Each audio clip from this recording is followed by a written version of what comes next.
Jagua tattoos are slowly making their way back into Singapore's youth culture. More youths are experimenting with them, whether as a creative art form, a way to express themselves, or simply to see how a tattoo might look like before committing to the real thing. And with this rising interest, it raises the question, are youths using Jagua as a trial run, or is this temporary ink becoming a trend of its own?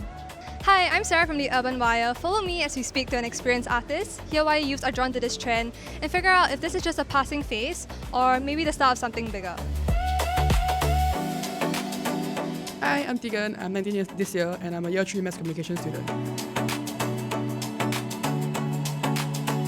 The first time I got a Jagua tattoo would have been 2023.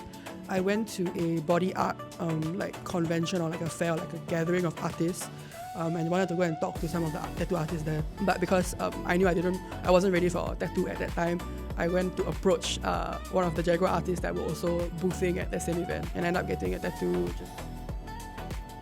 To understand the craft behind Jagua tattoos, we speak to HeyCyann, an artist who's been part of this growing trend.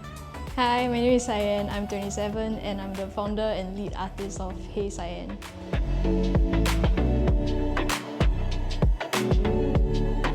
I started doing it around 2017, I think. I was still in school in Poly, and then it actually just started as a hobby. So I've always been inclined to the arts and stuff, and I was a graphic designer in my day job.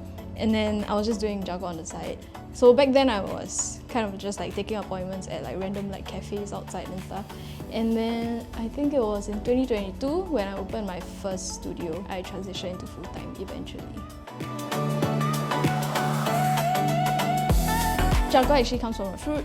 It originates from Central and South America. So how it stains is actually the enzymes in the fruit reacts with the proteins in your skin. So it's similar to henna in a way because both come from plants, just that because it's different plants, different enzymes, and then different colors. For HeyCyann, we make our own Jagua ink. So I actually import the fruit and then I make it at home. That's honestly the only safe way to actually do it, because a lot of artists that are just starting out, actually they just buy their inks from Taobao or Shopee, which actually is very unsafe because a lot of these inks are actually chemically made. They're not actually real Jagua ink. And I've had clients that experience getting blisters when they just go to random Jagua artists and stuff, because I think a lot of the times the artists don't even know that the ink that they're using is not real Jagua ink.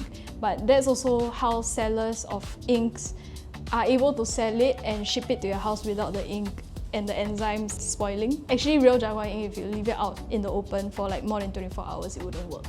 But the only way to make it shelf stable for sale is to make it a chemical.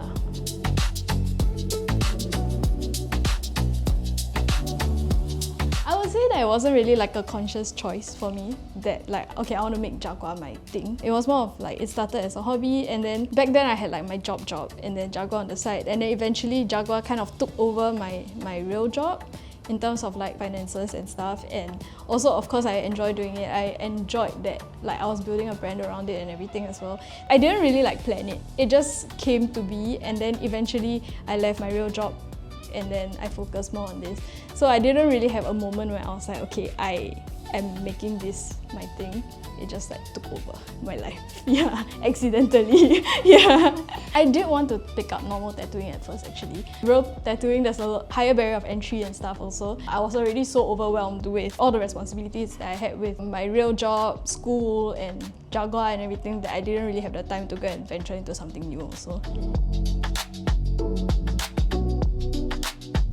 I think it was a lot easier to get a Jagua tattoo instead of a permanent tattoo, because it's I get to test the placement and test what kind of style I would like without the scary commitment of a permanent tattoo. At the time also, I didn't know exactly what design I wanted, so approaching a temporary tattoo artist would let me play around with no commitments.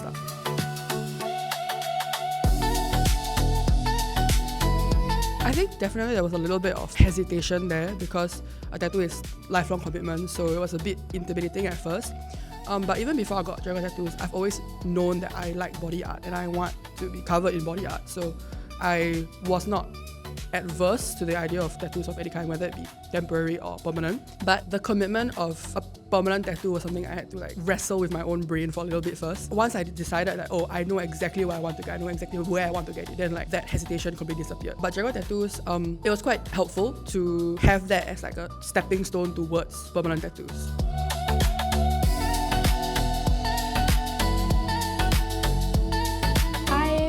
like it's an opening of choice. You have more options to choose from when you're tattooing. I think it applies to a lot of things. It's not just about the tattoo itself, but just in life in general. I think people are gaining that kind of individualism to decide for themselves, you know, and having a semi-permanent form like Jagua allows people to make space for a future version of you. Maybe you might change in a few years' time in terms of your personality, your style. I think to a certain extent it is like a little bit of trend hopping. It's a fun thing to do, whether it's you're getting it or you're drawing it onto somebody, but it is a fun way to express yourself, and it is very affordable and accessible to get to anybody. So it's a new way for artists to share their art and literally put it on someone's body, and also for customers like myself and other people to appreciate this art and also to have that piece of art on your body instead of like a keychain or something like that.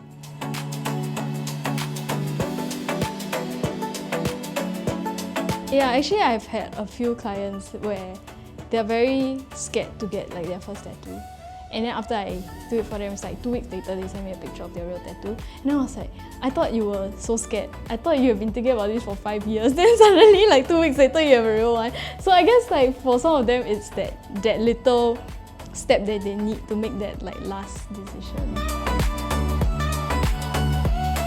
I think at the start, what kept me passionate was being able to build like an artistic career for myself. It's very difficult. I think you need a lot of good timing and luck and just everything working in the right ways for it to work. But then now that I've been in it for a while and like that has stabilized, right now my drive, I guess, comes from being able to empower like my girls to also have that for themselves.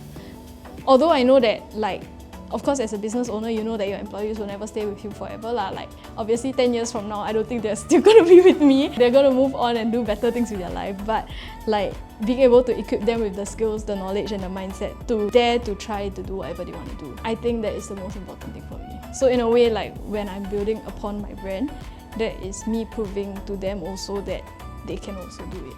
Yeah. For first-timers testing the look, to artists who are building communities through pop-ups and workshops, Jagua tattoos are becoming more than just a trend. They're a way for young people to explore their creativity, identity, and self-expression without permanence. Whether it's a stepping stone or standalone art form, Jagua tattoos are leaving a mark on Singapore's youth literally and figuratively. As long as artists and enthusiasts continue to push this scene forward, this temporary trend might be here to stay. I'm Sarah from the UrbanWire. Thanks for watching, and who knows, maybe it's your turn to try one for yourself.